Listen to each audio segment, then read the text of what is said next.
The Duke of Ashbourne did not shout. He never shouted.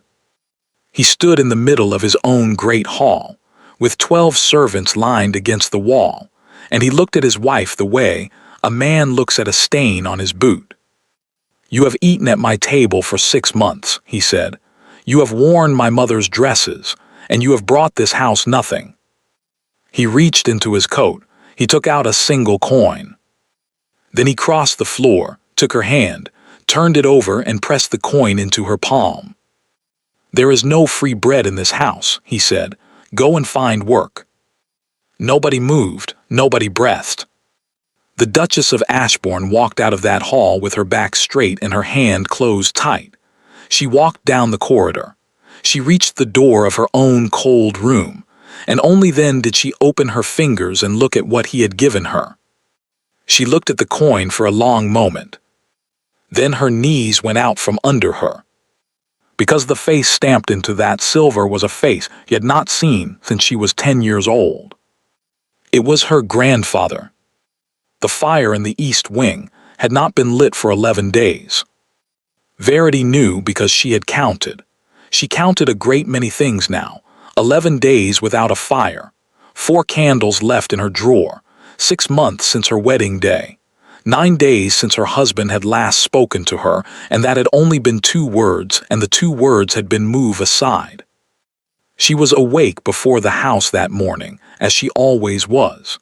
She had learned that if she wanted hot water, she had to go down to the kitchen and carry it up herself, and she had learned it was easier to do that before the servants came down, so that nobody had to decide whether to help her. That was the strange thing about Ashbourne Hall. The servants were not cruel to her. They were something worse. They were careful. They stepped around her the way people step around bad news. She was halfway up the back stairs with the jug in both arms when Mr. Crail found her. The steward was a tall, dry man of 50, with a soft voice and a way of appearing in doorways. He watched her climb 3 more steps before he spoke. "His Grace wants you," he said, "in the hall now." Verity kept hold of the jug. "May I put this down first?" "I would not," said Mr. Crail. "He has had a letter." And he smiled a little when he said it. She did not understand that smile then. Later, she would think about it for a very long time. The great hall of Ashbourne Hall was the coldest room in the house, and the grandest. Black and white stone floor. A ceiling so high that voices came back to you a half-second late. 9 generations of Ashbourne men looking down from the walls in gold frames, all of them with the same long jaw, and none of them smiling. Her husband stood in the middle of it with a letter in his hand. Julian, Duke of Ashbourne, was 30 years old and looked older. He was not an ugly man. That was the cruel part. He had a fine, cold, handsome face, and when she had first seen it in a church 6 months ago, she had thought, well, perhaps this could be something. Perhaps a marriage arranged by 2 dead fathers could still turn into a life.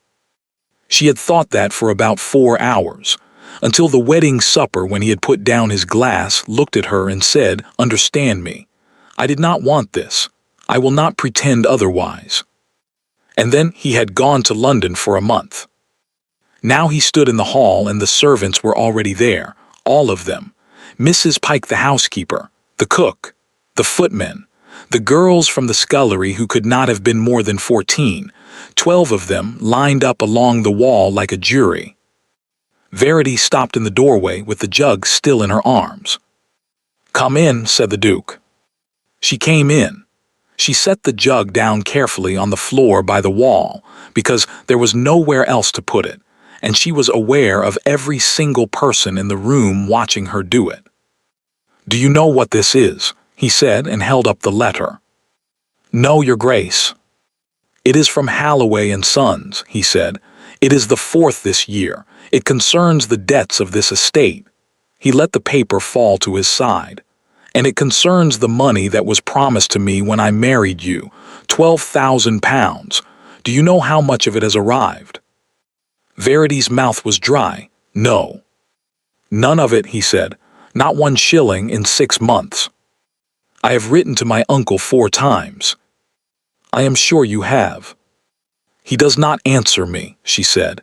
He never answered my mother either. I have no way to make a man answer a letter. Something moved across the Duke's face then. Not doubt. Something more like impatience, as though she had said her line wrong in a play he had already read. Let me tell you what I believe, he said. I believe there is no money. I believe there never was. I believe your family found a titled fool with debts and no time, and I believe they dressed you up and sent you here, and I believe they have been laughing about it in whatever hole they crawled out of ever since. That is not true. Then where is it? She had no answer. That was the terrible thing. She had asked herself the same question 100 nights in a cold bed, and she had no answer, and standing in that hall in front of 12 people she could not invent one. Her silence seemed to satisfy him. Very well, said the Duke of Ashbourne. He turned so that he was speaking to the room and not only to her. Then we will have honesty in this house if we can have nothing else. Mrs. Pike by the wall closed her eyes. This woman is my wife, he said. She is the Duchess of Ashbourne.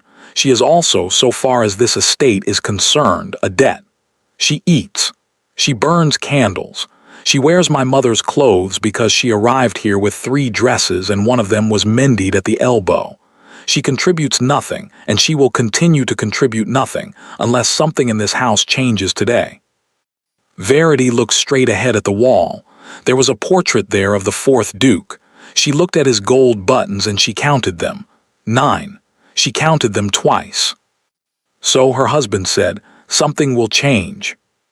He put his hand into his coat pocket. There is no free bread in this house, he said. Not for me. Not for Mrs. Pike, who is 61 and works 14 hours. Not for the girls in the scullery. And not for you. He crossed the floor towards her.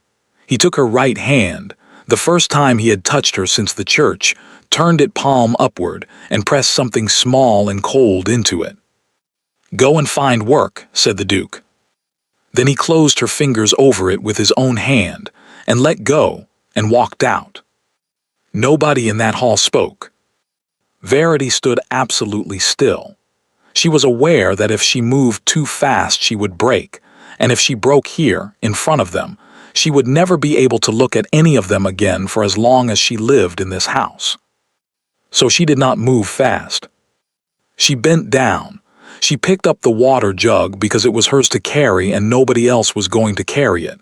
She straightened. She turned. And she walked the length of that black and white floor with her chin up and her hands shut tight, and she did not look at a single face. She heard Mrs. Pike say her name once, very quietly behind her. She did not stop. Her room was in the east wing, where the fire had not been lit for 11 days. She got the door shut behind her.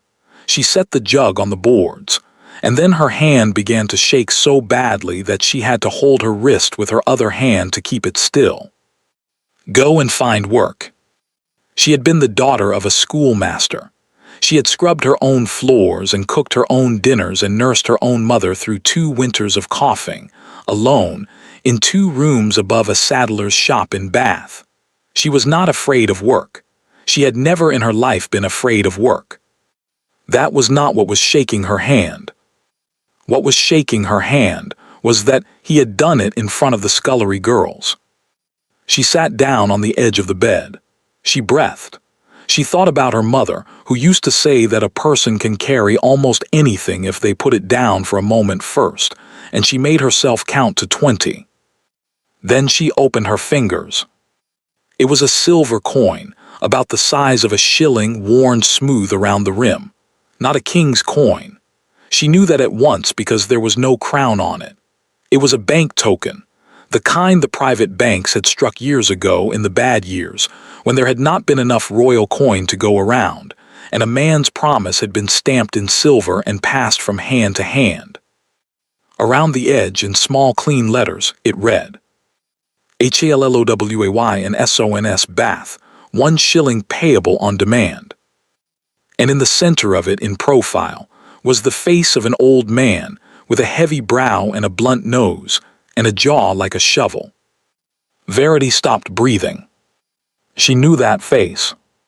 She had seen that face once, when she was 10 years old on a wet street in Bath.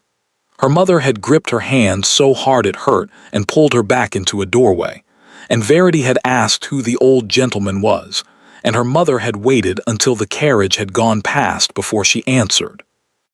"That is my father," her mother had said.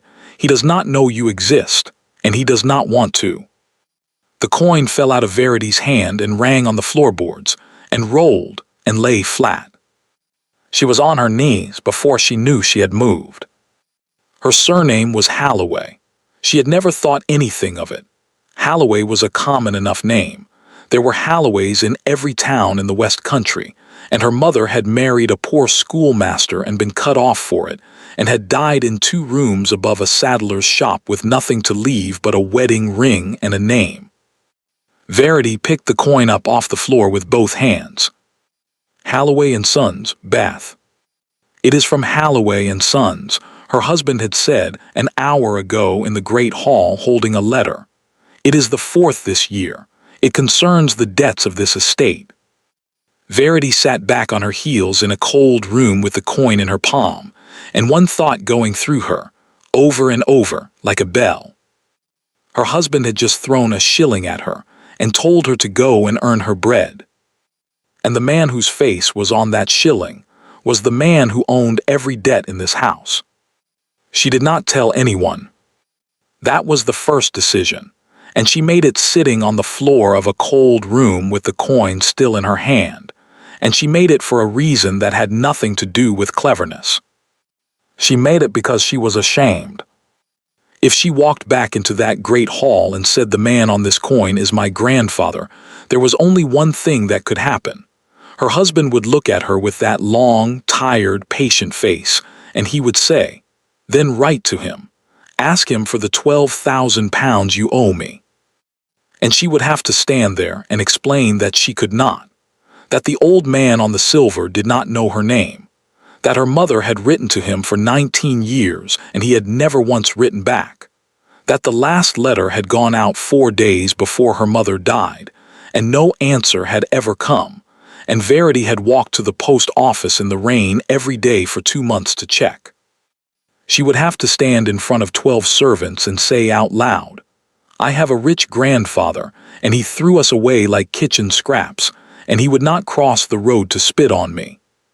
She would rather scrub the floors. So she wrapped the coin in a handkerchief, and she put the handkerchief in the toe of her second-best shoe, and she put the shoe at the back of the wardrobe. And then she went down to the kitchen, because it was 9 o'clock and there was work. Mrs. Pike found her at the scullery sink an hour later, with her sleeves rolled to the elbow. The housekeeper stood in the doorway for a moment and said nothing at all. She was 61 years old, wide and short, with gray hair pulled back so tight it made her eyebrows look surprised. She had been at Ashbourne Hall since she was 15. She had known the Duke since he was a boy in a nightshirt, and she had opinions about that morning which she would have died before speaking aloud. "Your Grace," she said at last, "that is Annie's work." "Annie is 14, said Verity, "and there are 91 plates." "There are 91 plates every day." "Then there is enough for both of us." Mrs. Pike came in and shut the door behind her, which was not a thing housekeepers did. She stood by the sink with her hands folded in front of her. "He should not have done that," she said quietly. "In front of the girls, he should not have done that." Verity did not look up from the water. If she looked up she was going to cry, and she had decided, quite firmly, that she was not going to cry in a scullery. "Mrs. Pike," she said, "may I ask you a question about the house?" "You may ask." "Where does the money come from?" The housekeeper's hands went still. "The wages," Verity said. "The coal, the flour. When you buy a sack of flour in the village, where does the money come from?" "From the estate."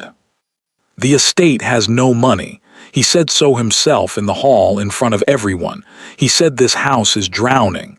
Verity set the plate down. "So where does the coal come from, Mrs. Pike?" There was a long pause. Somewhere above them a door closed. "Come with me," said Mrs. Pike. The steward's room was on the ground floor at the back, a narrow office with a barred window and a smell of ink and damp paper. Mr. Crail was not in it. He rode out to the tenant farms every Tuesday morning and did not come back before 2. Mrs. Pike went to the cupboard and took down a Japan tin box and set it on the desk and opened it. "Household money," she said. "It comes to me the first Monday of every month, and I sign for it and I spend it, and I write down every farthing in that book there. £55. It has been £55 since before you came." Verity looked into the box. There were notes in it and a canvas purse, and the purse was open. She reached in and took out a handful of coin, and let it fall through her fingers back into the tin, slowly, one piece at a time, and with every piece the sound in the room got a little louder in her ears. Shillings, sixpences, half-crowns, some of them king's coin, worn and ordinary. And among them, again and again and again, the smooth silver tokens with the heavy brow and the blunt nose and the jaw like a shovel. She counted 11 of them before she stopped counting. "Mrs. Pike," she said, her voice came out strange, "where does the £55 come from?" "From the bank." "Which bank?" "The one in Bath," said Mrs. Pike. "The one that holds the mortgages, Halloway's." Verity put her hand flat on the desk. "The estate borrows it," the housekeeper went on, not seeing her face because she was tidying the notes back into the tin. "It has borrowed it for years. Since before the old Duke died, he was fond of horses and fonder of cards. God forgive him, and he left it in estate. Every quarter Mr. Crail sends the accounts to Bath, and every quarter Bath sends the money, and every quarter the debt gets bigger." She shut the lid. "The bank owns the West Farms. The bank owns the timber. Mr. Crail says that if Halloway's ever calls it in, we are all of us out on the road by Michaelmas. And that is why nobody in this house says the word Halloway out loud where his grace can hear it." Verity heard herself ask, very calmly, "And what is the family called? The family that owns the bank?" Mrs. Pike gave her an odd look. "Halloway, your grace," she said. "That is why it is called Halloway's." "I mean the man. Is there a man?" "There was, there is." Mrs. Pike frowned, thinking. "Old Josiah Halloway started with nothing, they say, a clerk's son. My sister's husband banks with them at Bath, and he says the old man still came into the counting house every day at 70-odd and knew every account by name." She picked up the tin. "Hard man, they say, but an honest one, which is more than you can say for most of them." Verity stood in the steward's office and understood two things at the same time, and they did not fit together, and the not fitting made her feel as though the floor had tilted. The first thing was that her husband had thrown her grandfather's money at her that morning and told her to go and earn her bread. The second thing was that her grandfather had been sending money into this house every single month for years, into the house where his granddaughter was sleeping in a room with no fire, and eating at a table where nobody spoke to her, and being called a debt in front of the scullery maids. He had been paying for her candles, and he had never once come to see her. She went back to her room and she sat down, and she thought about it until the light went out of the window. There were only two explanations, and she turned them over and over like a coin between her fingers. The first was that he did not know, that the ledgers in Bath said Ashbourne, estate of, and nothing more, and no clerk had ever thought to write down the name of the Duke's wife, because why on earth would they? That she had walked into her grandfather's account book without either of them ever knowing it. The second was that he did know, that he had always known, that he had let his own daughter die in 2 rooms above a saddler's shop, and let his granddaughter be sold to a bankrupt duke for £12,000 that never came, and had gone into his counting house every morning at 70-odd, knowing all of it, and had never lifted his pen. Verity was 22 years old. She had learned by then that when you have two explanations and one of them is kinder, the kind one is usually the lie. She took the handkerchief out of the shoe and unwrapped it. "Payable on demand," said the letters around the rim. "Then I will not demand anything," she said out loud to the empty room. "Not from you, not from him, not from anyone in this house." She said it the way people say things at 22 when they are hurt and mean every word and have no idea at all what they are actually promising. Then she wrapped the coin up again, and she got out her mother's mending basket, and she thought about what a woman with 3 dresses and no money could actually do in a village of 400 people. Her husband had told her to find work. Very well. She would find work. She would find it publicly, and she would find it well, and she would find it in the one village in England where every soul for 6 miles would see the Duchess of Ashbourne doing it.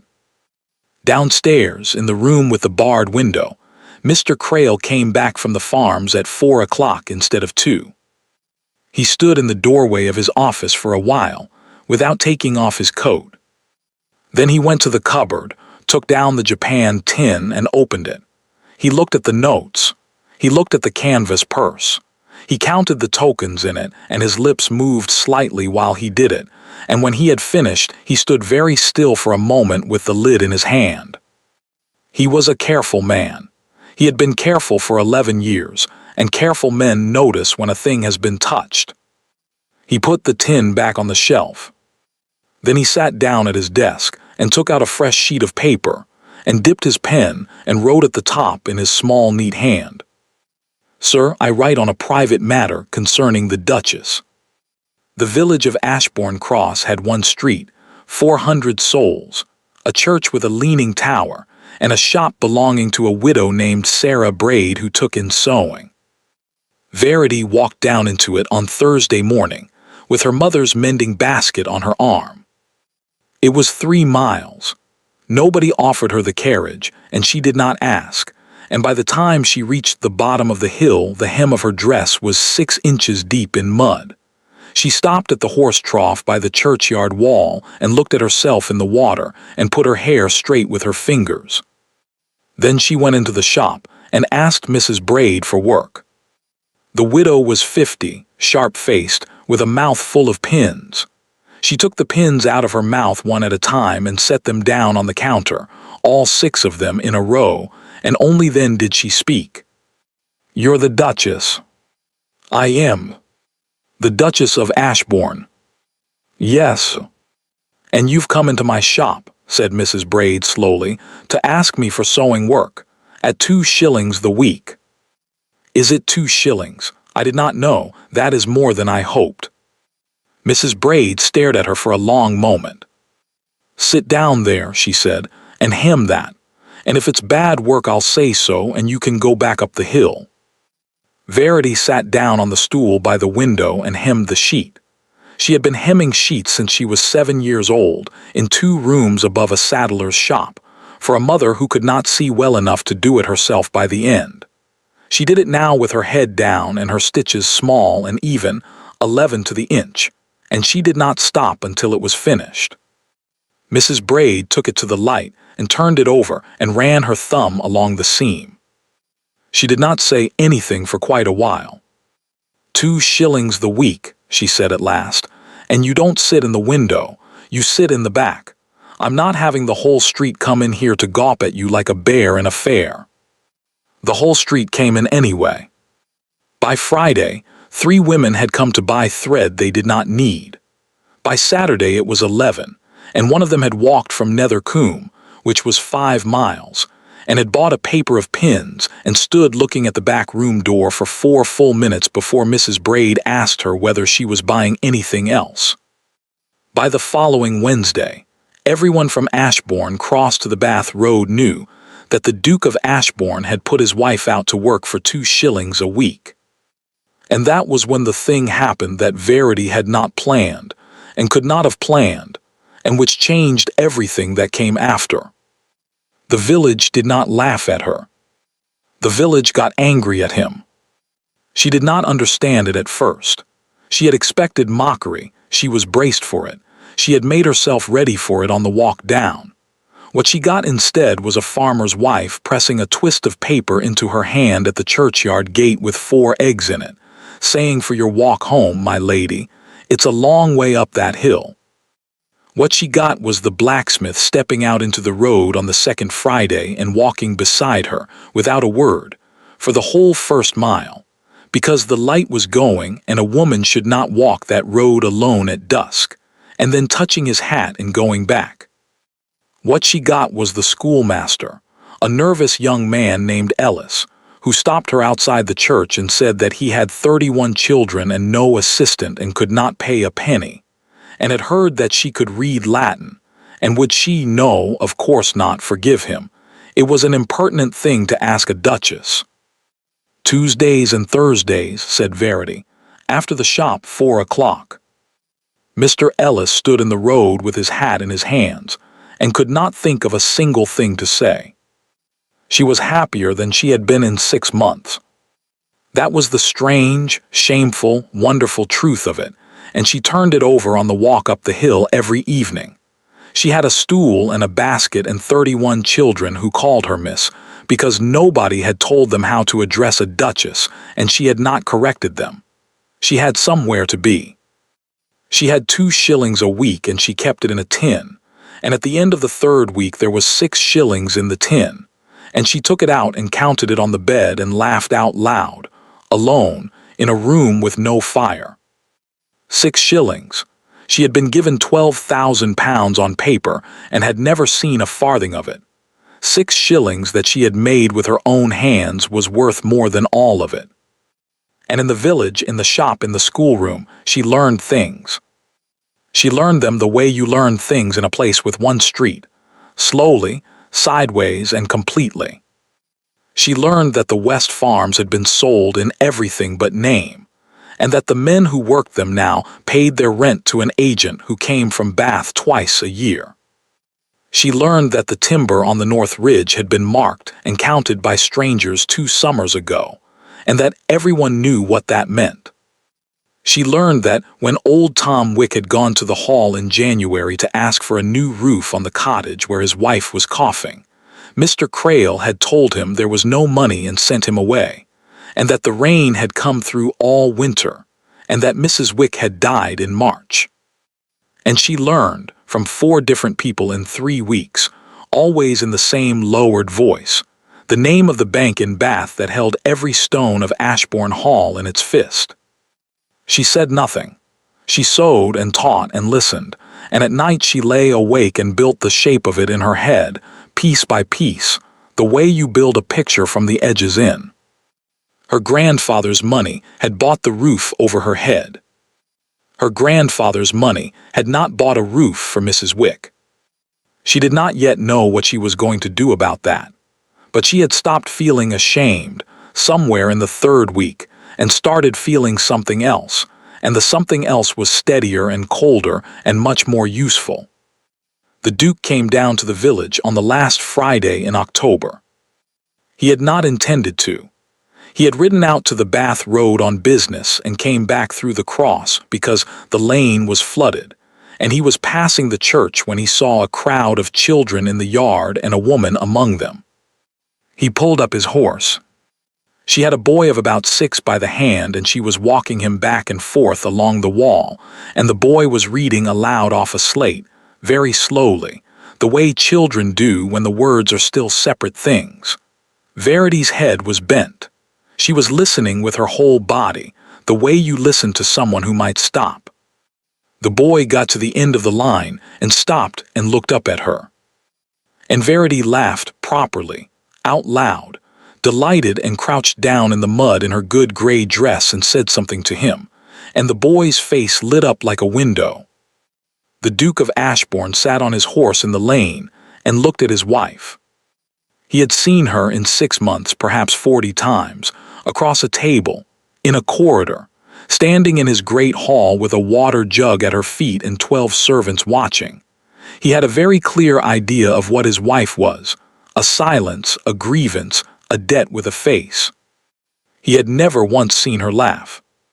Something went through him then that he did not have a name for and did not want. It sat under his ribs, wrong-shaped and heavy, and it stayed there while the children ran past his horse and out of the gate, and it was still there when Verity straightened up and turned and saw him. She did not curtsy. She stood in the churchyard with a slate in her hand and looked at him, and he found, to his own considerable annoyance, that he was the one who had to think of something to say. "You are teaching," he said. "Yes." "In a public churchyard?" "Yes." "Do you know," said the Duke, "that there is not a house in this county where they are not talking about it?" "I know," said Verity. "You told me to find work. Would you like me to stop?"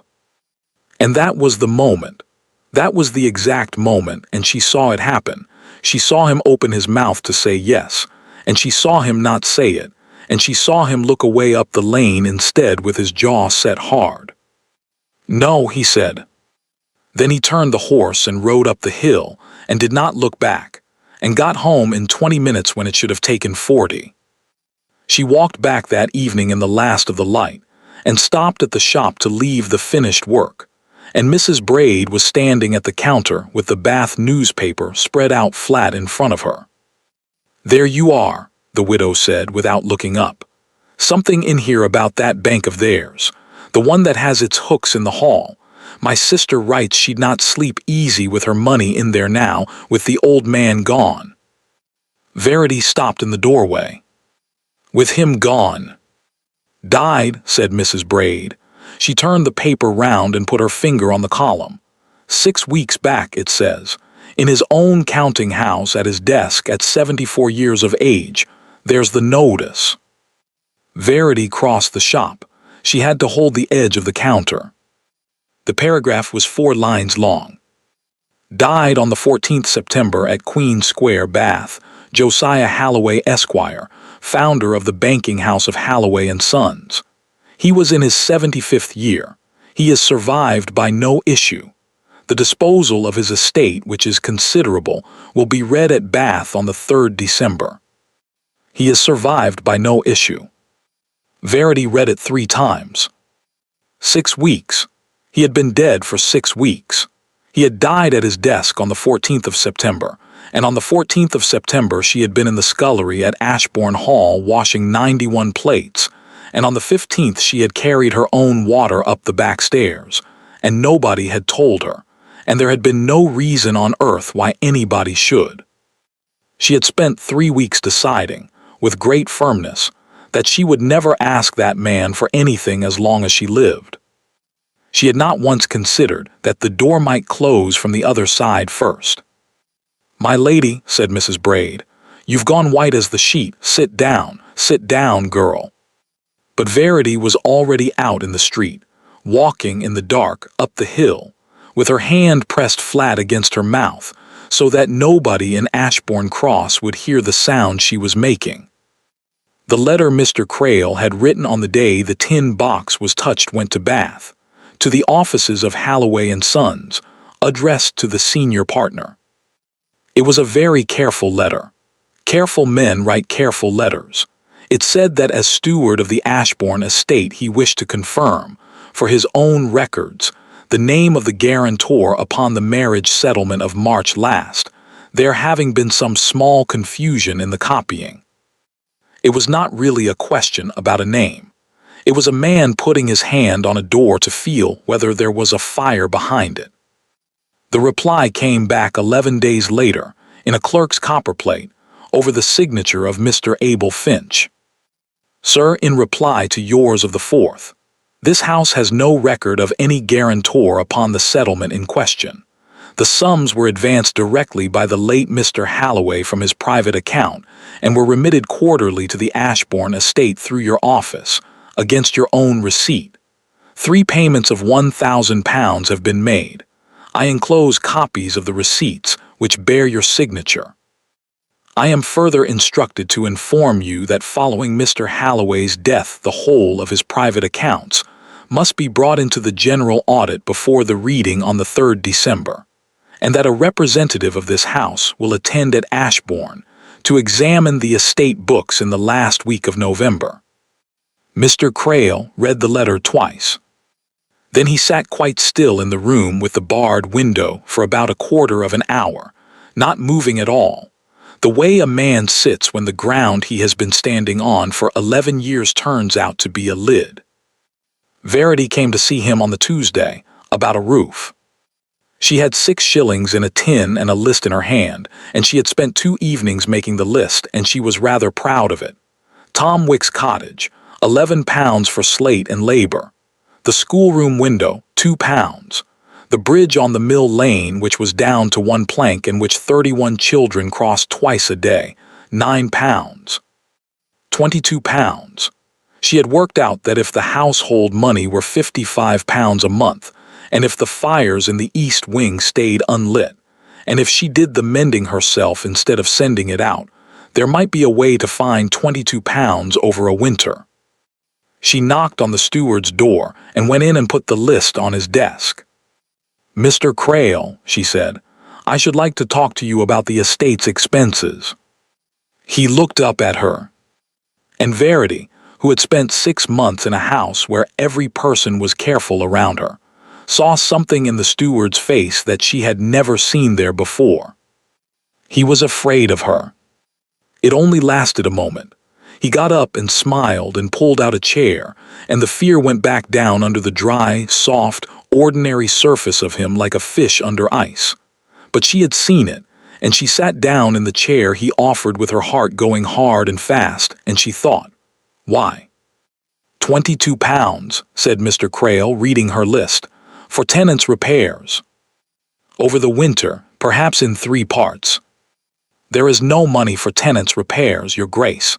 There has been none for 4 years. I understand that the household receives £55 a month from Bath." "For the household," he said, "not for roofs."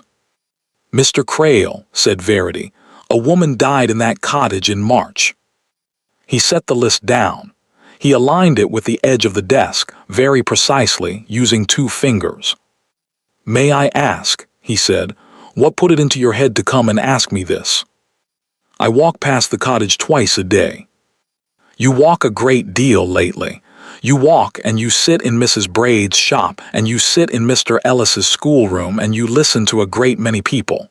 He looked up. "You have been asking about the bank." "I have not asked anyone about the bank." "You have been asking Mrs. Pike about the household money. You opened the tin." Verity said nothing. "There is a thing you should understand about this house," said Mr. Crail. He said it kindly. That was the worst part. He said it in the voice of a man explaining a difficulty to a child he is fond of. "His Grace does not read figures. He never has. He signs what I put in front of him because his father signed what I put in front of him, and because on the day the old Duke died there were 4 men in the hall wanting money, and I was the one who got them out of the house. That is 11 years. Do you know what that is worth, Your Grace? 11 years of a man's trust." "I imagine it is worth a great deal." "It is worth everything," said Mr. Crail, "and you have been here 6 months." He came round the desk. He did not touch her. He stood beside the chair and looked down at her and dropped his voice to something almost gentle. "You are going to stop," he said. "You will stop asking and you will stop counting and you will stop putting lists on my desk. Because if you do not, I will go upstairs and I will tell His Grace that his wife has been going through the estate accounts behind his back, and he will believe me. He has believed me for 11 years and he has not believed you for 1 single day since the hour he married you." He straightened up. "Now, was there anything else?" Verity stood. She was 22 years old and her hands were shaking, and she made herself take 1 breath before she spoke, because her mother had taught her that a shaking voice loses an argument no matter what it says. "Mr. Crail," she said, "you did not ask me why I wanted the money." "I beg your pardon." "You did not ask what the £22 was for. You did not ask whether I understood the accounts, or where I had learned to read a ledger, or whether I was making trouble out of ignorance." She picked up her list off his desk. "You went straight to the tin box, straight to it in 1 step before I had said the word money aloud." The room was very quiet. "A man only does that," said Verity, "if he already knows what is in the tin." She got as far as the door. "Your grandfather is dead," said Mr. Crail. Verity stopped with her hand on the latch. The whole world got very small and very loud. "I am sorry to be the one to tell you," he said behind her in that same soft voice. "It was in the Bath paper, September. I have known who you are since the day the settlement papers came into this house, your grace, and I have never said one word of it to a living soul, and neither have you." A pause. "Which is interesting, is it not, that neither of us has said it?" Verity did not turn around. She could not. "You will want to think about how that looks," said Mr. Crail. "A girl comes into a ruined house as a bride. She never tells her husband that the bank breaking him belongs to her own family. She says nothing for 6 months while he sinks. And then the old man dies, and a fortnight later she is suddenly very interested in the estate accounts." He let it sit there. "I have a great deal of respect for you, your grace. I did not think you had it in you. But it does look extremely bad, and you will find that a steward's word and a duke's temper are quite enough to hang it round your neck." "That is not what happened." "No," Mr. Crail agreed pleasantly, "but it is what it looks like, and I have found over 11 years that what a thing looks like is very nearly always stronger than what it is." She walked out into the yard and stood by the pump and put both hands on the cold iron of it. £3,000. She did not know that number yet. She would not know it for another 5 weeks, but she knew now, standing in that yard with her heart slamming, that the money had not simply failed to come. Something had happened to it. Money does not fail to arrive from a bank. Banks are the one thing in England that do not forget. And she knew something worse. She could not tell her husband. Not now. Not any of it, not the coin, not the name, not the tin, not one word, because the moment she opened her mouth, Crail's version was waiting, already built, already better than hers. She knew all along. She watched you drown and said nothing. It was true, too. That was the unbearable part. She had said nothing. She had said nothing out of shame, and shame is impossible to explain to a man who has already decided you are a liar. Verity stood in the yard until her hands were numb. Then she went in and got her basket and walked the 3 miles down to the village to finish a set of 6 pillow slips, because there was nothing else in the world that she could do that would make anything better, and at least the pillow slips would be finished. Mr. Crail did not go upstairs that day. He was not a hasty man. He waited 9 days. He waited until the Friday, when he brought the quarter accounts up to the library for signature, and stood at the Duke's elbow while he signed them, and gathered the papers, and got as far as the door. Then he stopped and turned and said, in the voice of a man who has been arguing with himself for a week and has just lost, "Your Grace, may I say something that is not my place?" The Duke did not look up. "You will anyway." "It concerns her Grace." Now he looked up. "She walks down to the village 6 days in the week," said Mr. Crail. "She is at the shop until 4, and after that she is at the schoolhouse, and she does not start back up the hill until dark. That is 2 hours, 4 days a week, in a schoolroom with the door shut and no other soul in the building but Mr. Ellis." He paused exactly long enough. "He is 26 years old, sir. He is unmarried." The clock on the library mantelpiece ticked 11 times. "Go on," said the Duke of Ashbourne. "The blacksmith walks her home on Fridays." "The blacksmith. I say nothing against her. I would not." Mr. Crail looked at the carpet. "But she is a young woman who has been badly used in this house. Forgive me, sir, but she has, and everyone in the county knows it, and she is out of it 6 days a week, and she has begun to look happy. That is all. She has begun to look very happy indeed, and she does not look happy here." He waited. He was a careful man, and he had spent 11 years learning exactly where this particular man was thin. "Shall I have the carriage brought round on Fridays, sir?" he said, "so that she need not walk?" and the Duke of Ashbourne, who had sat on a horse in a lane 6 weeks ago and watched his wife laugh in a churchyard, and had not had a name for what went through him then, said, "No, leave it." But his hand had closed around the pen, and it stayed closed, and Mr. Crail went out and shut the door very quietly behind him and allowed himself, halfway down the stairs, a small and private smile.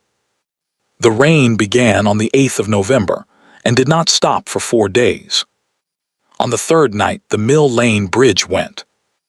Verity heard about it at 6:30 in the evening, in Mrs. Braid's back room, when a boy came in soaked to the bone, saying that the water was over the lane and Sally Wicks too were on the wrong side of it, and their grandfather could not get across. She was out of the shop before Mrs. Braid could reach for her shawl. The lane was a river. The plank was gone, she could see where it had been, a raw white scar on the bank where the post had torn out.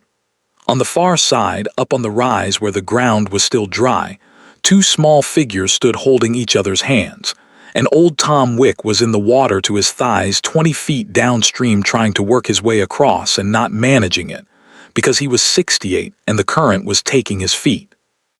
Verity got hold of the gatepost and shouted at him to go back. He could not hear her. Nobody could hear anything over the water. She was pulling off her shawl and looking for the shallow place when a horse came down the lane behind her at a speed no sane man would use in that weather, and the Duke of Ashbourne came off it before it had stopped. "Don't," he said. "There are children." "I know, don't." He had a coil of rope off his saddle, and he was already tying it round the gatepost. He did it fast and badly, and she saw his hands were shaking. She took the end out of his hands and did it again properly, the way a saddler's neighbor learns to do things, and he watched her do it and did not say a word. Then he went into the water. It took him 4 minutes to cross 40 feet. She stood on the bank holding the rope slack with both arms braced round the post, and she watched her husband go down twice and come back up twice, and she found that she was praying out loud in a flat, furious voice, and that most of it was not really praying. He got Tom Wick to the bank first. Then he went back for the children, one under each arm, and he came out of that water gray-faced and could not stand up, and sat down hard in the mud of the lane with the 2 of them still clinging on, and did not let go of either. Verity got down in the mud beside him and put her shawl round the smaller child and heard herself say, "You fool." The Duke of Ashbourne looked at her, and he laughed, once cracked half a breath, the shocked laugh of a man who has not laughed in a very long time. £9, he said. "What?" "The bridge." He wiped the rain off his face with the back of his hand, and it did no good at all. "Crail gave me your list, not to act on it, to show me what you were doing." He was still holding the children.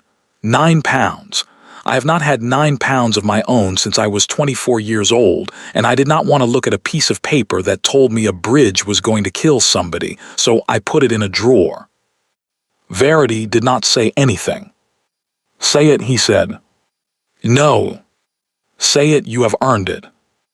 "I am not going to say it," said Verity, "because there are 2 children here and they are cold and you are bleeding, and it can be said perfectly well tomorrow." They put the Wicks in the Hall's own dry rooms that night, which had not happened in living memory, and Mrs. Pike lit fires in 3 grates without asking anybody's permission, and dared the world to comment. At 11 o'clock Verity came down for hot water and found the Duke in the kitchen, alone in a dry shirt, with his hand wrapped badly in a cloth. She looked at the wrapping. Then she got the basin and the brandy and sat down opposite him and held out her hand for his without saying anything, and after a moment he gave it to her. It was a long tear across the palm from the rope. "This will hurt," she said. "Yes." She cleaned it. He did not make a sound. The kitchen ticked and settled around them, and somewhere upstairs a child was crying and being hushed. "Where did you learn that knot?" he said. "Bath, we lived over a saddler's." "We." "My mother and I." "And your father?" He died when I was 6. He was a schoolmaster. She turned his hand to get at the deep part. He taught Latin to the sons of men who did not pay him, and he died of a fever he caught from one of them, and my mother sewed for 11 years so that I could have shoes. The Duke was quiet for a moment. Your uncle, he said, the one in Bath, the one with the 12,000 pounds. Verity's hands went still on the bandage. I have never met my uncle, she said. What? I have never met him. I have never met any of them. She started winding again carefully, not looking up. My mother married beneath her and her family cut her off, and she wrote to them for 19 years and they never wrote back. When she died there was nothing left, and a solicitor came to the lodging house and told me that a settlement had been made and that I was to be married in March. That is all I know. I signed what he put in front of me because I was 22 years old and I had £4 and nowhere to go. She tied the end off. You have been telling me for 6 months that my family cheated you. Your Grace, I do not have a family. I have a name and a mending basket, and I have never in my life seen 1 shilling of that money. He looked at her across the kitchen table for a long time. I called you a liar, he said, in my own hall, in front of the girls from the scullery. Yes. I put a coin in your hand. Yes, said Verity. And she thought for 1 whole second, she genuinely thought, tell him now. Tell him about the coin and the tin and Crail and the name. He would believe you now. She opened her mouth. And what came out was, your hand will want looking at again tomorrow. Because she was 22 and frightened, and because there is a particular kind of cowardice that comes over people at exactly the moment they are being forgiven, when the thing they have to say might undo it. That second was the most expensive second of her life. 2 days later, 11 cartloads of slate came up the Bath Road.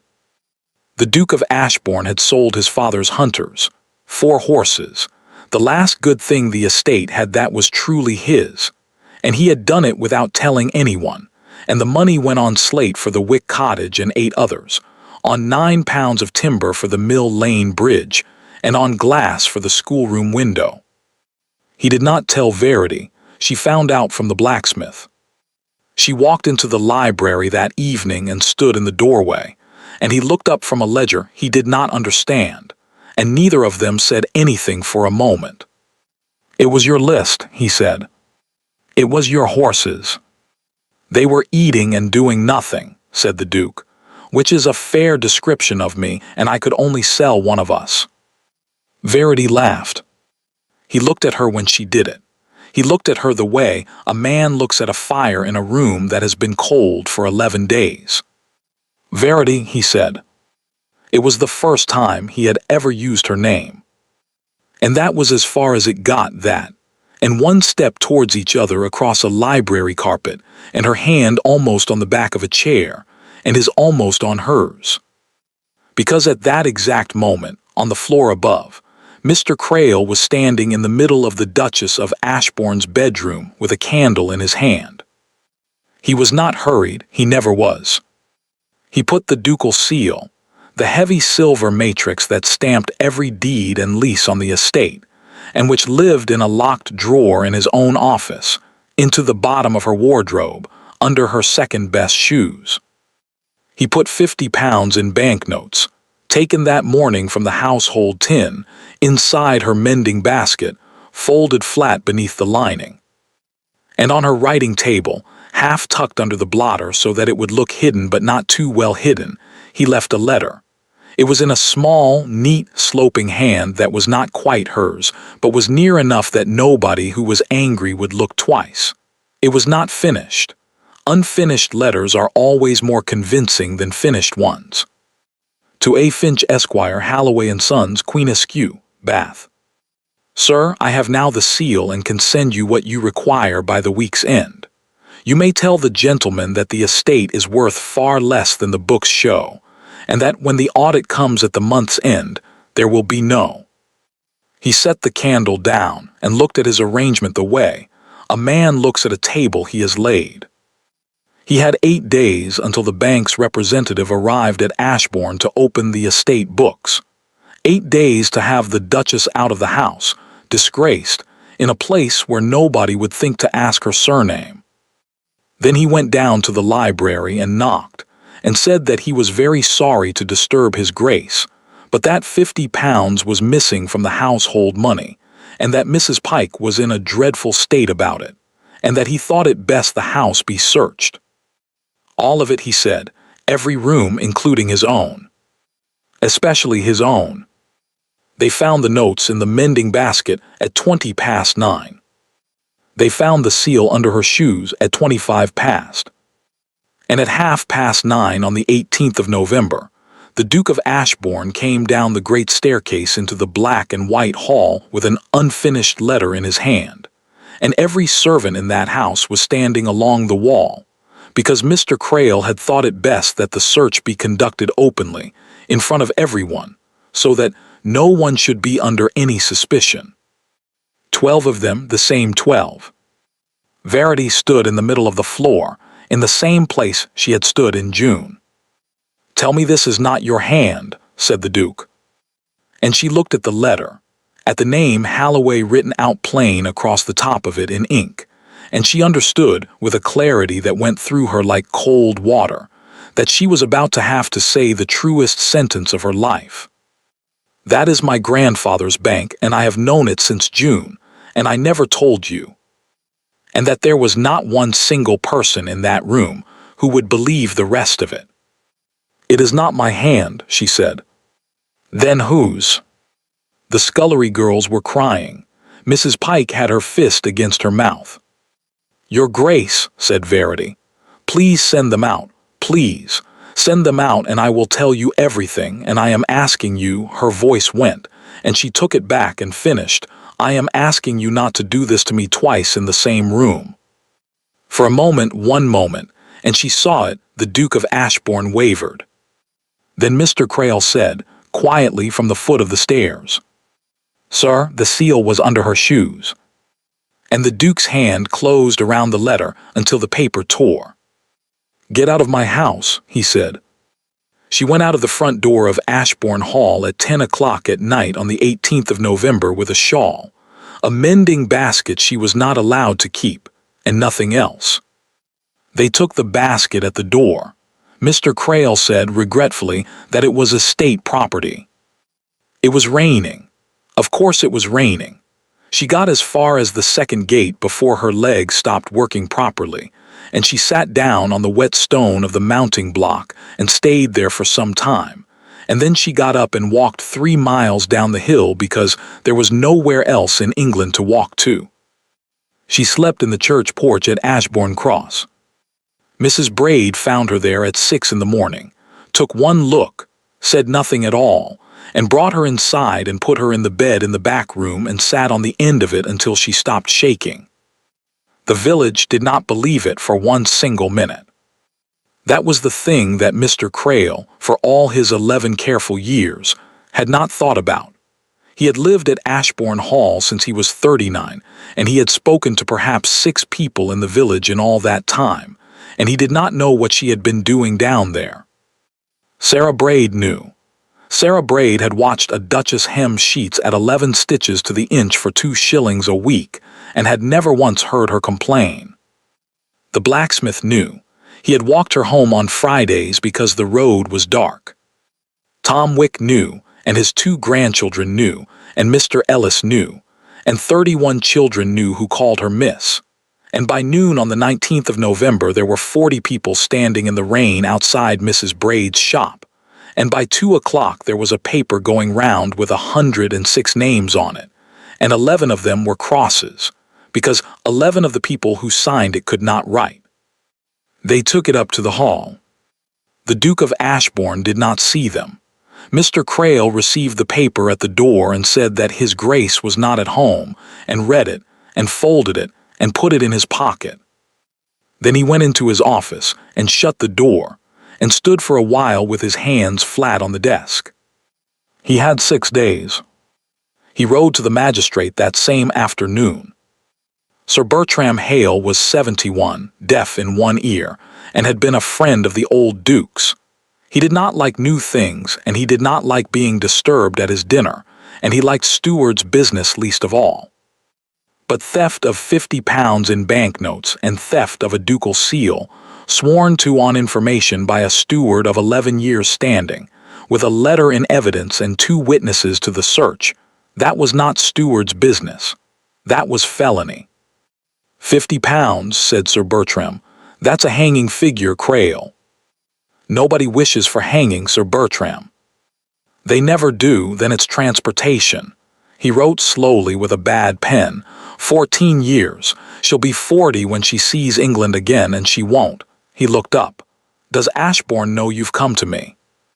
Mr. Crail, who had told the Duke that the matter would be handled privately and quietly and within the house, said, His Grace wishes the law to take its course. They came for her at Mrs. Braid's shop at 8 o'clock on the morning of the 20th. The blacksmith stood in the doorway and would not move, and it took 3 men to move him. Mrs. Braid hit a constable with a yardstick. Mr. Ellis went down to the assize town on foot, 12 miles, to swear to her character, and was told at the door by a clerk that the word of a village schoolmaster on £22 a year was not evidence of anything, and to go home.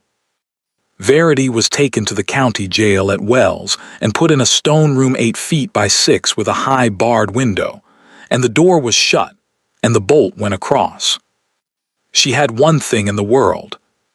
She had a silver token wrapped in a handkerchief, because it had been in the toe of her second-best shoe, and when Mr. Crail had lifted those shoes to put the seal underneath them, he had not thought to look inside. At Ashbourne Hall, the Duke of Ashbourne had not spoken to anybody in 2 days. He sat in the library with the fire out and the ledgers he could not read stacked in front of him, and he thought, over and over, in a loop that would not break. £9. I have not had £9 of my own since I was 24. I did not want to look at a piece of paper that told me a bridge was going to kill somebody, so I put it in a drawer. You fool. He had said her name once in that room 4 days ago. Mr. Crail came in on the evening of the 22nd, with a decanter and a proposal.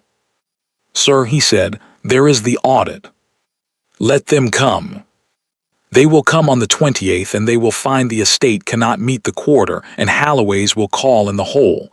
That is 900 acres, the timber, the home farm, and this house. He set the glass down at the Duke's elbow. There are 211 people on this land, sir. The Wicks, the Braids, the school. The Duke said nothing. Lady Amelia Vance, said Mr. Crail, is at Farley until Christmas. No.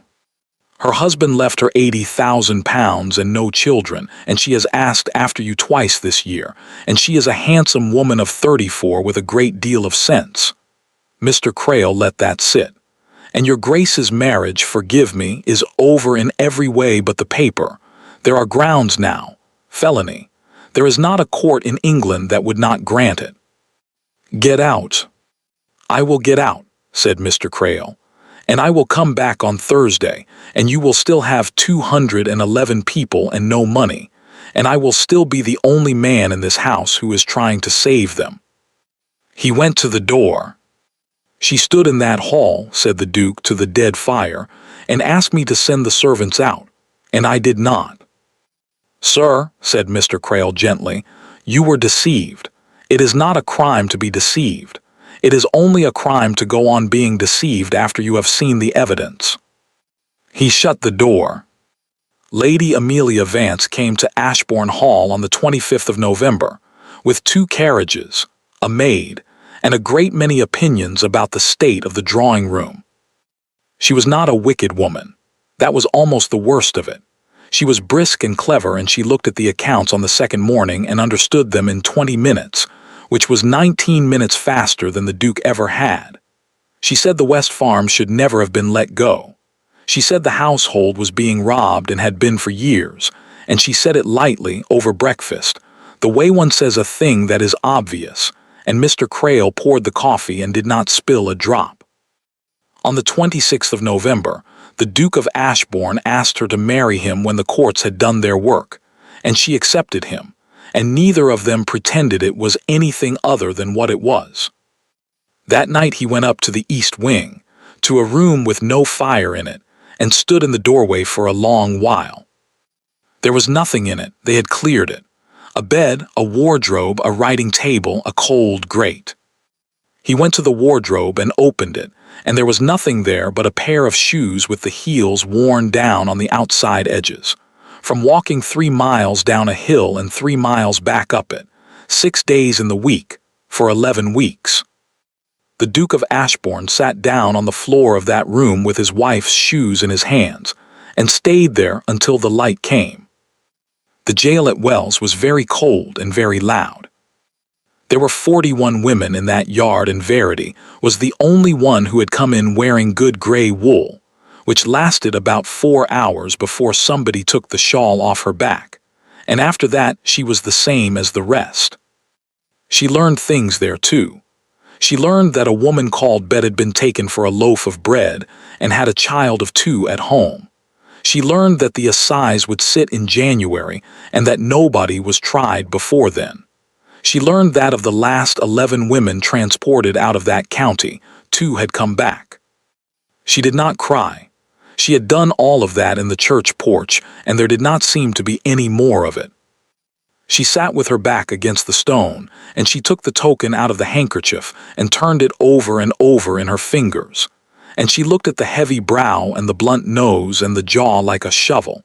And she said, in her head, to a dead man she had met once in the rain when she was 10 years old, "Well, here we both are." On the 1st of December, the turnkey came and said there was a woman to see her.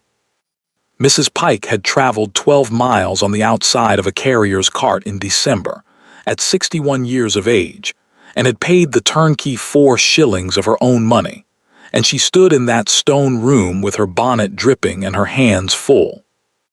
"Now you listen to me," she said, before Verity could say anything at all. "I have been at that house 46 years. 46. I was 15. And there is not one soul alive who knows the back of it better than me, and I know that the seal lives in a locked drawer in that man's office and has done since the old Duke died, and I know that no woman on this earth walks up 3 flights to steal a thing and leaves it under her own shoes." Mrs. Pike. "So I went in there," said Mrs. Pike. "Sunday night. He was at church, which he never misses, and I do not care what happens to me now, and I took the poker to his cupboard." She put a bundle down on the stone bench. It was tied with tape, and it was thick, and it smelled of a closed drawer. "There is a box in there," she said. "Japanned, like the household tin, but smaller, and it does not open. And in the bottom of it, under the ledgers, was this. And I could not read all of it because my eyes are not what they were, but I could read who they are for." Verity picked up the bundle. 7 letters. 7 letters still sealed. Not one of them opened. The wax was dark red, and each seal was the same. A fat blunt oval with the letters JH pressed into it, and every one of the 7 was addressed in the same hand. An old man's hand, heavy, slow, pressing too hard, the sort of writing done by someone who learned it late and never quite forgave it. "Her Grace the Duchess of Ashbourne, Ashbourne Hall, by hand, private." The dates went from the 12th of April to the 12th of September. The 12th of September was 2 days before he died. Verity sat down on the floor of a cell in the county jail at Wells with 7 letters in her lap and Mrs. Pike's hand on her shoulder, and she broke the first seal with her thumb, and it cracked like a small bone. The letter inside was 1 page. The writing filled all of it and ran up the margin at the end, the way it does when a person has more to say than they planned. "My dear girl," it began, "you will not know me, and you will have been told a great many things about me, and most of them will be true. I am writing to you because I am 74 years old, and I have already wasted 19 years being right about your mother, and I do not have another 19. I have looked for you since the summer of 1810. It took me 4 years, and I will tell you why it took so long, and I am not proud of it. I know what house you are in. I know exactly what house you are in better than you do, my dear, and I am sorrier about that than I can put on paper. Because I am the one who put you there. She read the second letter that night, by the light that came through the bars from the yard lamp, holding the page up at an angle to catch it. You will want to know about your mother's letters, it said. I will not make it easier than it is. I got every one, 19 years of them. I read every one on the day it came, and I put every one in a box, and I never answered a single one, and there is no reason for it that I can give you that is not simply pride. She married a man with 40 pounds a year, and I had told her what would happen, and I was determined to be right about it, and I was right about it, and being right about it cost me my only child. In April of 1810, she wrote to me for the first time asking for money, not for herself, for a doctor for her chest, and for her girls' shoes. I put that letter in the box with the others for 11 days, because I was 70 years old and still a stubborn man. And on the 12th day, I got up in the night and dressed and went down to the counting house and made out a draft for 400 pounds and sent it by the morning coach. She had been dead 9 days. They had already given up the rooms. Nobody knew where the girl had gone. I have spent every year since then looking for you, and I want you to understand that I am not writing to you now out of kindness. I am writing out of the other thing, whatever the other thing is called. Verity sat on the floor of that cell with the page against her chest and cried for the first time in 11 days, not for herself, and not really for him, but for a woman in 2 rooms above a saddler's shop who had gone to her grave, believing that 19 years of letters had never been read. She had 4 letters left, and half of the third, when the turnkey put his head in at 7 the next morning and said she was wanted at the Sessions house. She folded them into her sleeve. Mr. Crail discovered the forced cupboard on the morning of the 28th of November, an hour before the banksman was due. He stood looking at the splintered wood for perhaps 20 seconds. Then he went and found Mrs. Pike in the still room and dismissed her without a character, and told her to be off the estate by noon. 46 years. She had come to that house at 15 years old in the reign of a different king. She did not go to her room to pack. She went up the front stairs, which she had not used in 46 years, and walked into the library without knocking. "Your Grace," said Mrs. Pike, "I am dismissed, so you will hear this out, and then I will go." The Duke of Ashbourne looked up. "That girl came into this house in March with 3 gowns, and one of them mended," she said. "She carried her own water up the back stairs from the first week because she would not have Annie do it twice. She washed plates in my scullery. She never once, not once, sir, and I would swear it on my mother, said one word against you to any living soul in that house, and there was not a servant here who did not give her a dozen chances to." "Mrs. Pike, I have not finished. You will let me finish, because I am 61 and turned off at noon, and I shall not get another chance in this life." He did not speak again. "Mr. Crail keeps the seal in a locked drawer and has done since your father died. Your wife has never had a key to any room in this house but her own, and it does not lock." Mrs. Pike's chin was shaking and her voice was not. "And there is a black box in that man's cupboard that has no business being there, and I went in on Sunday and took a poker to it, and that is what I am dismissed for, and not for anything else, and you may ask him yourself if you have the stomach." She got to the door. "She hemmed sheets for 2 shillings a week because you told her to," she said, "and she never let one child in that village hear her say a bad word about you.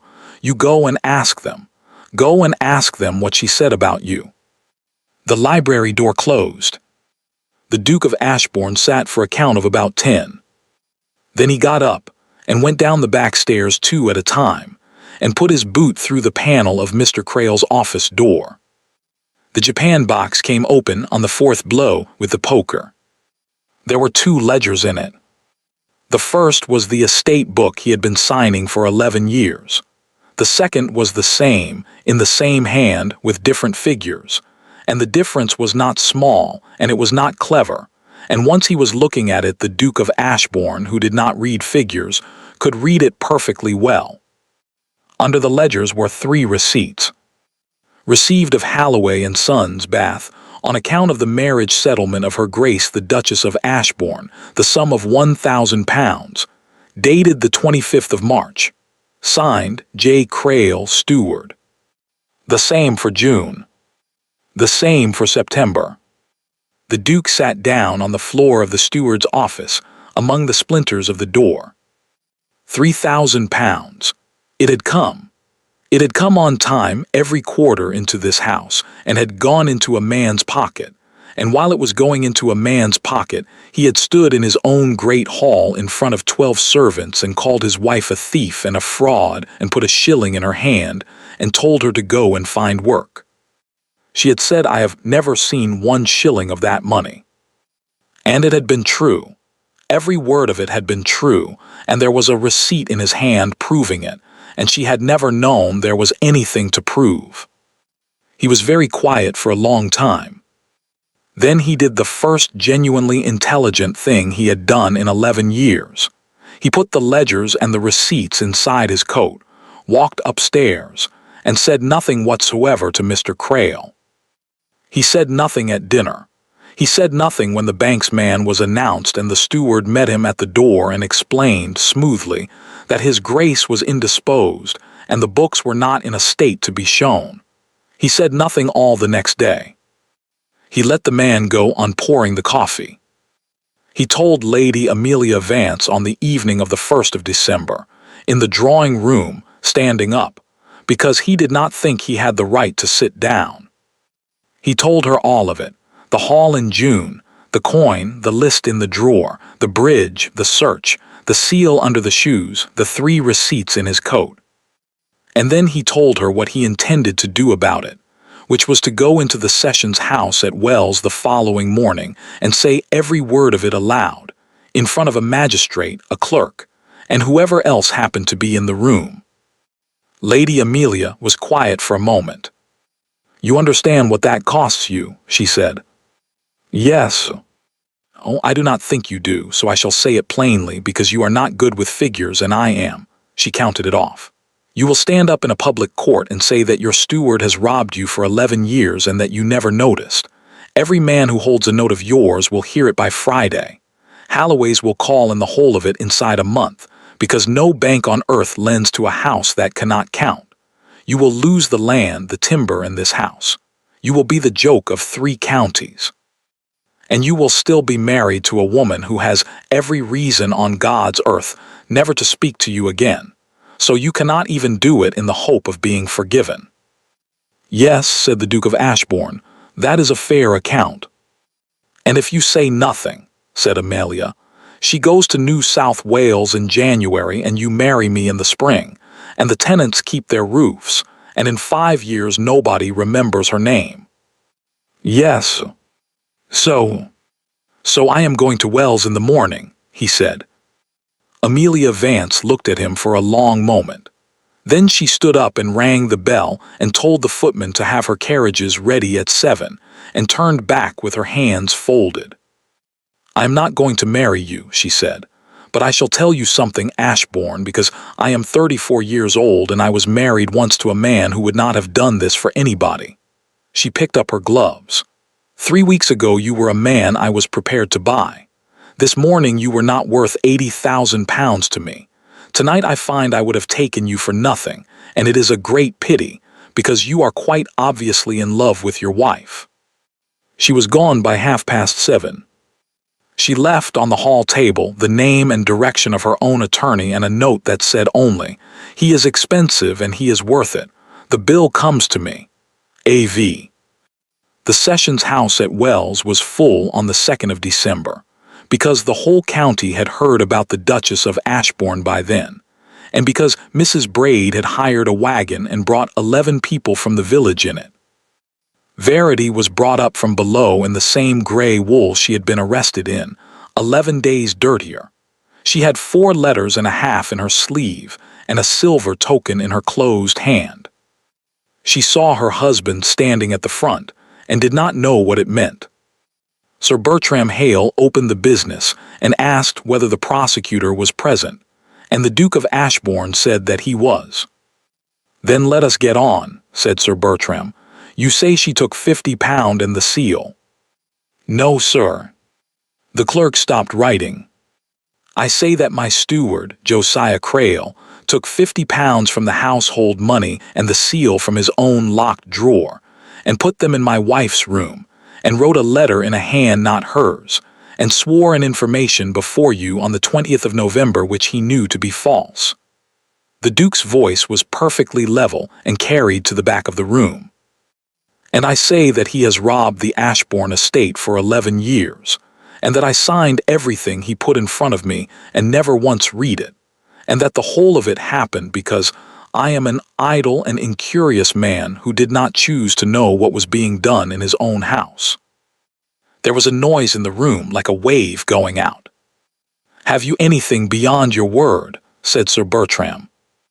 "I have his second ledger in his hand, and I have 3 receipts signed by him for £3,000 paid over by Holloway's Bank to this estate on account of my wife's marriage settlement, money my wife was accused before her own servants of never having brought me, and money she never saw, and money I have called her a liar over since March." He laid them on the table. "I would like the whole of it read out, sir, aloud, all 3. "Ashbourne," said Sir Bertram more quietly, "you know what this does to your credit." "Yes." "There is no undoing it once it is said in this room." "Sir Bertram," said the Duke of Ashbourne, "I put a shilling in that woman's hand in front of 12 servants and told her to go and find work. She went and found it. She hemmed sheets in a village shop for 2 shillings a week and taught 31 children their letters for nothing and never said one word against me, and I threw her out of my house in the rain on a letter a thief wrote." He looked up. "Read it aloud, sir. She was accused out loud. She will be cleared out loud or it is worth nothing." They read all 3 receipts. It took 4 minutes, and it was the longest 4 minutes of his life. The charge was dismissed at 11 minutes past 10. A warrant was sworn for Josiah Crail before 11, and he was taken at Ashbourne Hall at 4 that afternoon, in his office, packing, with £240 sewn into a coat lining. Verity came out of the Sessions House into the cold white light of the 2nd of December, and stood at the top of the steps, and there were about 60 people in the yard, and 11 of them were from a village 3 miles down a hill, and Mrs. Braid was crying and pretending she was not. Her husband came out behind her and stopped a good 6 feet away. "I'm not going to ask you for anything," he said. "I have nothing to ask with. I want you to know that the whole of it is said and cannot be taken back, and that there is a room at Mrs. Braid's and money for it, and Lady Amelia's attorney is engaged and paid for, and none of it puts you under any obligation to me of any kind whatsoever."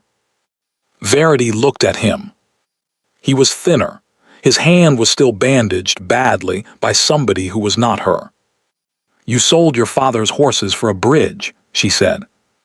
"Yes." "And you have just sold everything else for 4 minutes of reading out loud." "Yes." "Why?" The Duke of Ashbourne opened his mouth, and then did not say the thing he was going to say, and said instead, simply, "Because it was true, and you were owed it, and there was nobody else left to say it." Verity stood on the steps of the Sessions House with 4 unopened letters in her sleeve and did not answer him. She could not. There was too much in the way, 11 days of stone floor, and a hall with 12 servants in it, and a second in a kitchen when she should have spoken and had not. She was still standing there when a carriage came into the yard. An elderly gentleman got down from it. He was small and neat and very tired-looking, in a black coat and a gray stock, and he had a leather case under his arm, and the look of a man who had been in 3 counties in 5 days. He came up the steps and stopped in front of her and took off his hat. "Forgive me," he said. "I was at Ashbourne Hall on Wednesday and they would not admit me, and I have been to Bath and back since, and I am not certain I have the right person, so I must ask it plainly." He hesitated. Am I addressing Verity Ann Halloway, daughter of Margaret Halloway of Bath? Behind her, she heard her husband say, very quietly, "What?" "My name is Abel Finch," said the old man. "I am senior partner of Halloway and Sons. Madam, we have been looking for you for 12 years, and the will is read tomorrow morning, and I have a coach outside." The coach went through the night to Bath.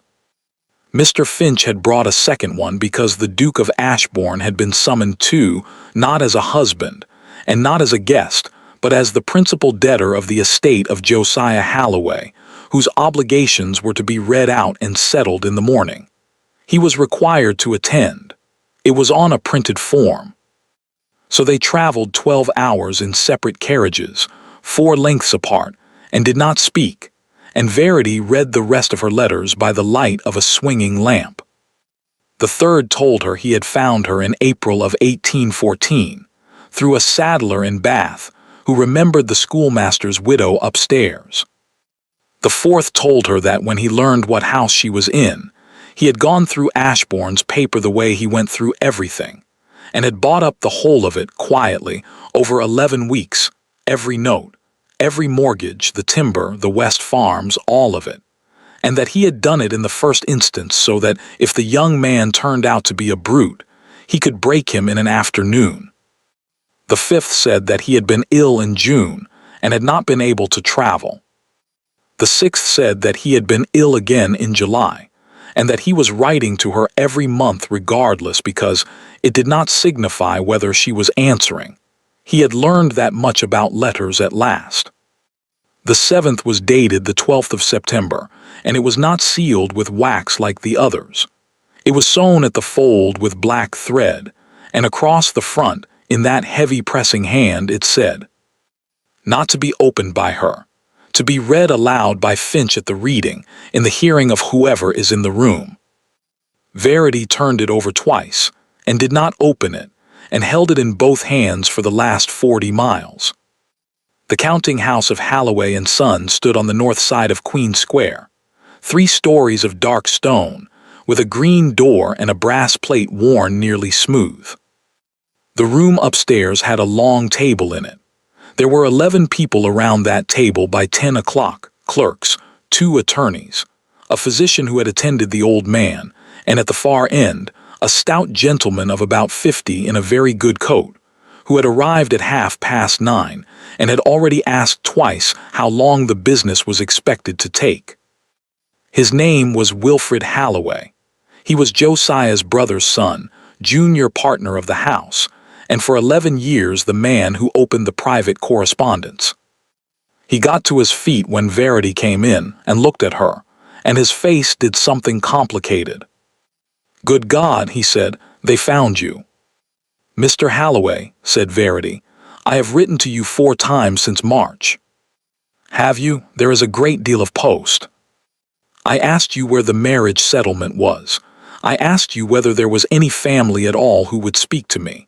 I asked you, in September, whether you knew of anyone in Bath called Halloway who might be a relation of my mother's." She sat down. "You had a black-edged card on your hall table when the second of those letters arrived. My grandfather had been dead a fortnight. Now look here. You put a notice in the Bath paper," said Verity. "That said he is survived by no issue." The room had gone extremely quiet. "I want to understand it, that is all," she said, "because I have thought about you for 3 days in a stone room and I cannot make it come out to anything but the simple thing." She looked at him. "Was it just the money?" Wilfred Halloway sat down and did not answer, and in a way that was the answer, and Mr. Abel Finch, who had worked in that house for 40 years and had wondered about a number of things for the last 5 of them, made a small note on the paper in front of him. The Duke of Ashbourne stood by the door with his hat in his hands, and did not sit down at all. The will itself took 9 minutes and was very plain, because Josiah Halloway had drafted it himself and did not care for lawyers' language.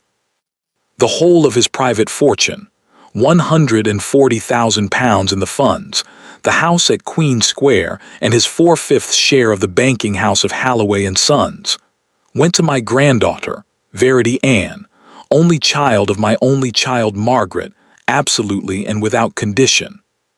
To Wilfred Halloway, his salary, his 1/5 share, and a sentence that the clerk read out in a completely flat voice, and which was, in the opinion of everyone present, the worst thing in the document. To my nephew Wilfred I leave the business, which he understands and nothing else, which he will understand also. And then at the end the schedule, 4 pages of it, every note, bond, mortgage, and encumbrance held by Josiah Halloway in his private capacity, and 3 of those 4 pages were Ashbourne. 900 acres, the timber on the North Ridge, the home farm, the West Farms, the hall itself, £61,000 of debt at 4.5%, every penny of it now the property of the woman sitting at the end of the table in a grey wool dress with 11 days of jail still on it. Somebody at the table made a small involuntary noise. The Duke of Ashbourne, by the door, closed his eyes for a moment, and then opened them again and went on standing. "There is a further paper," said Mr. Finch. "I am instructed to read it aloud." He cut the black thread with a penknife. "To be read at the reading, in the hearing of whoever is in the room, and I am sorry for it, because a good deal of this is not fit for company. But I have found that things said in private can be denied afterwards, and things said in front of 11 people cannot, and I would rather be embarrassed than misunderstood. My name is Josiah Halloway. I began as a clerk's son with no shoes, and I have made £140,000, and I have been told all my life that this makes me a man worth listening to, and it does not. I have been wrong about the only thing that mattered for 19 years. My daughter Margaret married a schoolmaster with £40 a year. I told her she would starve. She did not starve. She sewed and she was happy, and she wrote to me every year to tell me so, and I read every letter and answered none of them, because I had said she would starve and she had not, and I would rather have been right than have been her father. She died on the 9th of April, 1810, of a disease that £400 would have treated. I sent the £400. It arrived 9 days late. I have that draft still. In April 1814 I found her girl. She had been married 5 weeks by then, to Julian, Duke of Ashbourne, by a settlement drawn up in this house, and I want it written down plainly that I arranged that marriage. Nobody else did. My nephew executed it and did not ask questions, and my granddaughter signed it because she was 22 and had £4 in the world. I bought up the whole of the Ashbourne debt before I did it, all of it, so that if the man was a brute I could put him in the street inside a month and take her out of there. Now I must set down why I did not simply take her out of there to begin with, because a reasonable man would have. I did it because I did not trust myself to judge him. I have judged one marriage in my life. I judged it on £40 a year, and I was wrong, and my daughter died in 2 rooms over a saddler's shop being right about me. So I said to myself, "This time, old man, you will not judge. You will find out. You will put the girl into that house with nothing, no name, no money, no friends, no grandfather, and you will watch what a man does with a woman he believes is worth nothing to him. Because that is the only honest way to learn what is in a man, and there is no other, and I did not know how else to do it. I know exactly what that makes me. I have used my own granddaughter as a weight on a scale. There is no version of this in which I am a good man, and I am not going to write one. But I want the following understood, and it is the reason I am putting it in the will rather than saying it kindly in a letter. I meant to be there. I meant to come in the spring, and I was ill, and in the summer, and I was ill again, and I have been writing to her every month so that when I did come she would know who I was. It has not gone as I planned.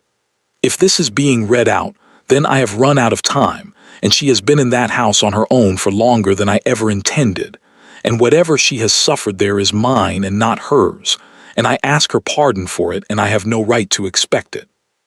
As to the Duke of Ashbourne, Every note against that estate is now hers, and she may call in the whole of it on a morning's notice, and no court in England could stop her. I have thought a long time about whether to instruct her. I shall not instruct her. I had no right to judge her mother, and I have no right to judge him either, and I have learned, late, and at a price I would not wish on anybody, that a man who sits in a counting house adding up what people are worth is the very last man on earth who should be deciding who gets loved. So I leave it where it belongs. Verity, you have lived in that house. I have not. Whatever he has done and whatever he has not done, you are the only person alive who saw it, and you are therefore the only person alive with the right to weigh it. Do as you think fit. Ruin him or keep him, and I will not have a word to say about it from where I am. I would only ask you this: do not do it the way I did. Do not be right at somebody for 19 years. Your grandfather, Josiah Halloway. The room was very still. Mr. Finch set the pages down and took off his spectacles, and polished them for slightly longer than was necessary. Verity sat with her hands flat on the table and did not move for a long moment. Then she got up and walked the length of it, past 11 people, and stopped in front of her husband. "You knew none of this," she said. "No. On the steps at Wells, yesterday, you did not know one word of it." "No." "And in the Sessions house?" "No," said the Duke. "Say the rest of it." He looked at her, and understood what she was asking for, and said it in front of the whole room, because that was the new price of things and he had discovered he could pay it. "I believed you had brought me nothing," he said. "I believed it in March, and I believed it in June, and I believed it on the 18th of November when I put you out of my house in the rain. I never once looked for a reason to think otherwise. I had a steward who told me you were worthless and a wife who did not argue with him, and I chose the version that let me go on being angry, because being angry was easier than reading a ledger." He stopped. "There is no part of it I can explain away. That is all of it." "And the 22nd of November," said Verity, "the night you agreed to marry Lady Amelia Vance." The room did not breathe. "I did that too," said the Duke of Ashbourne. Verity nodded slowly. Then she went back to the table and picked up the 4 pages of the schedule and held them. £61,000, 900 acres, every stone of a house with a black and white hall in it where she had stood twice in front of 12 servants. "Mr. Finch," she said, "if I call these in, what happens to the tenants?" "They would come to you with the land, your grace. Their leases stand." "And if I do not call them in?" "Then they remain as they are, which is to say," Finch chose his words, "which is to say, at the discretion of a gentleman who has recently informed a magistrate that he cannot count." "Yes," said Verity, "that is what I thought." She turned to her husband. "I am going to tell you what I want," she said, "and you are not going to like all of it. I am not forgiving the debt, not 1 shilling of it.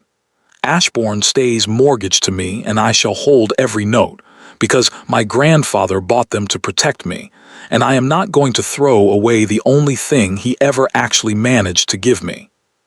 The estate goes into trust. Mr. Finch will draw it. The tenants get their leases in writing, at a rent set by the trust and not by you, 31-year leases, and the repairs come out of the estate, and they come out first, before the house, before the horses, before the wine. The books are opened every quarter to the bank, to me, and you will sit with me while I do it, and you will learn to read them, and if it takes you 2 years, then it takes you 2 years. "Yes," said the Duke. "I have not finished." Verity's hands were shaking now, and she let them. "I am not coming back to Ashbourne Hall as your Duchess, not this month and not in the spring. I have a house in Queen Square that I have never seen, and a bank I do not understand, and a grandfather I met once in the rain when I was 10, and I am going to sit down in the middle of all of it and find out who I am when nobody is telling me I am worth nothing. You may write to me." "Verity." "You may write to me," she said, every month whether I answer or not. My family has a way with letters. You will find it runs in the blood."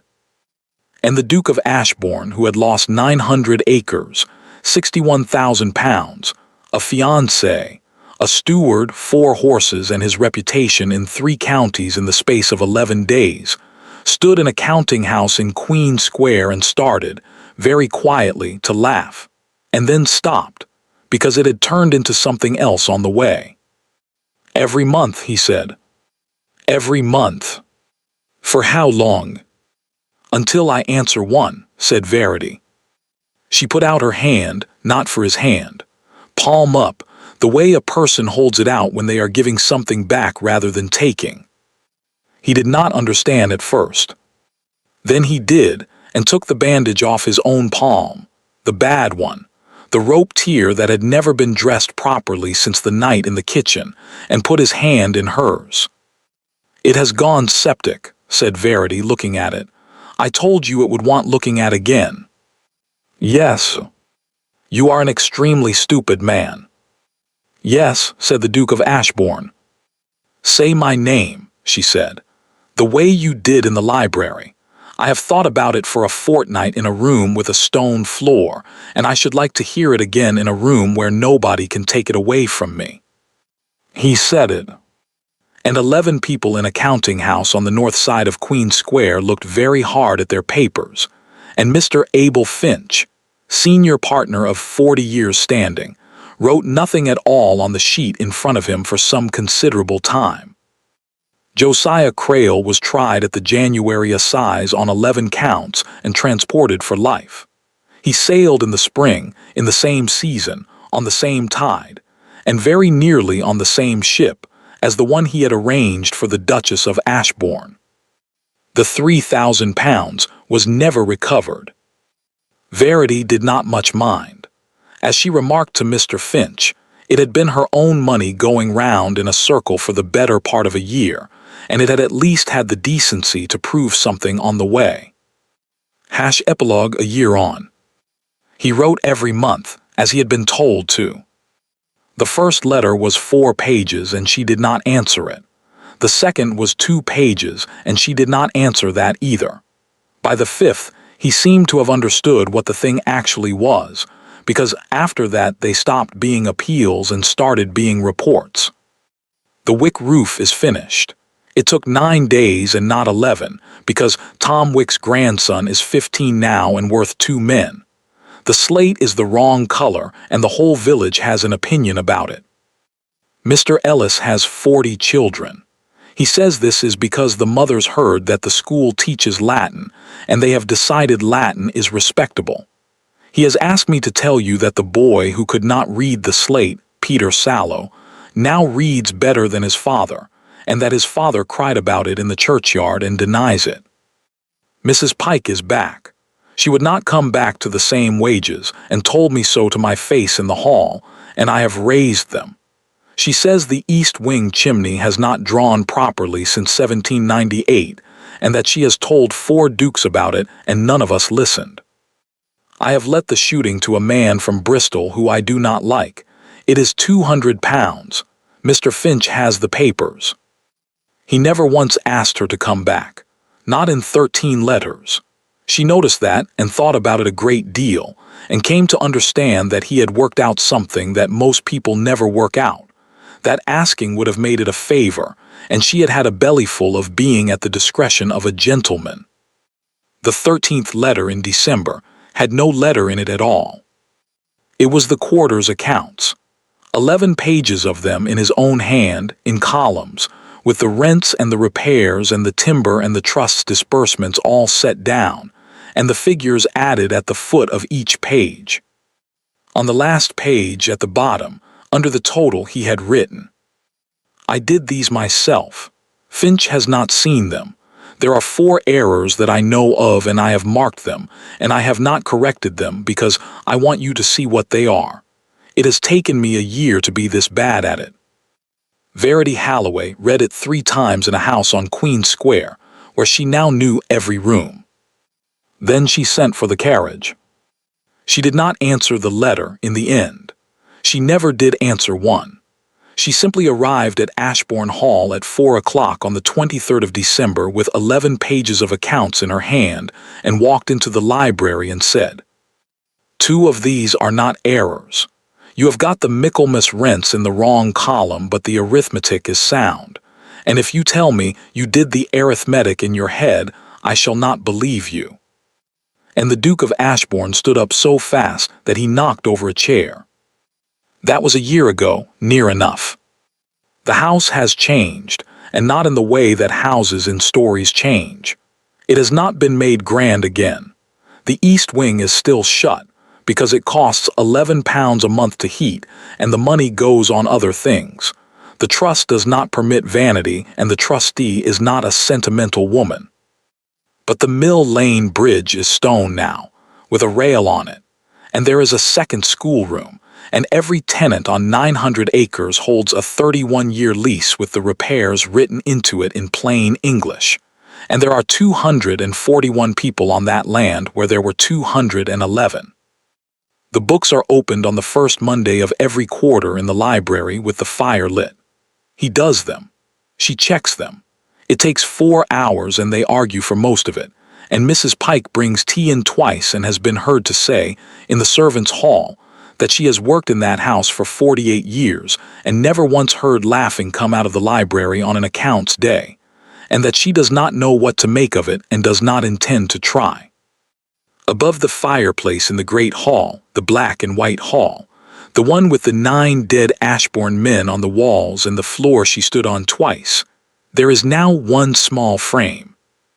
It is a plain oak frame, 4 inches square, with glass in it and a worn silver bank token behind the glass, and underneath on a card, in a woman's small even hand, HALLOWAY and SONS Bath, 1 shilling payable on demand. Guests always ask about it. It is the only thing in that hall worth less than £100, and it is in the best position in the room.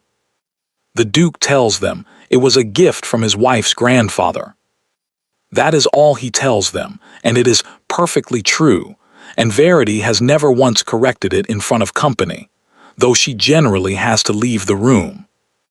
She is 6 months gone with the child now, and it has been a nuisance, because Mr. Finch is 72 and wishes to retire, and there is a great deal of business, and because the Bath physician has views about carriages which Verity considers superstitious, and has said so twice, in writing. She still goes down to the village. Not to sew, Mrs. Braid has 2 girls under her now and does not need her, and charges the hall proper rates and is not shy about it.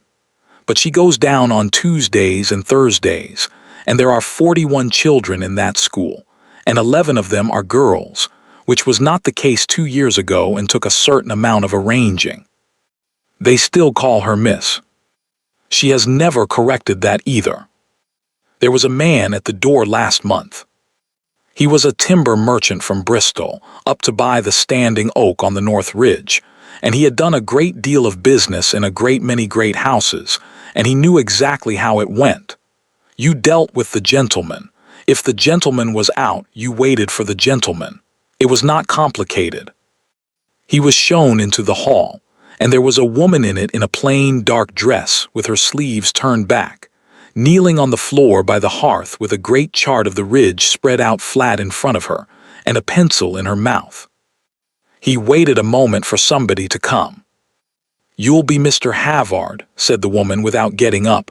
"Come and look at this." "I thank you, ma'am. I'm to see his grace." "He's in the North Field until 5 and you'd be wasting your time. Come and look." The Duke of Ashbourne came in through the side passage 20 minutes later, in a coat that had been mended twice, and found a timber merchant from Bristol on his knees on the floor of the great hall with his hat off, and his best offer coming apart underneath him. "Your Grace," said the man, scrambling up, visibly relieved. "Your Grace, if I might, I've been trying to explain to this lady that the figure I've put on the North Ridge is a fair one, and I'd rather settle it with yourself." The Duke looked at the chart. He looked at the pencil marks on it, which were not his wife's careless ones but her working ones, The small, hard one she made when she had already decided something and was checking it a fourth time. He looked at his wife, who did not look up. "Mr. Havard," said the Duke of Ashbourne, "I own 900 acres, 4 horses, and every debt on this estate, and my wife owns the debt." "Sir, she is the one you need to ask," he said, "not me." And he took off his coat and got down on the floor of the black and white hall beside her and asked her what she had found. "Thank you for listening to the story all the way to the end. Please tell us which city you're watching from and what the story made you feel. Don't forget to subscribe so you won't miss new stories."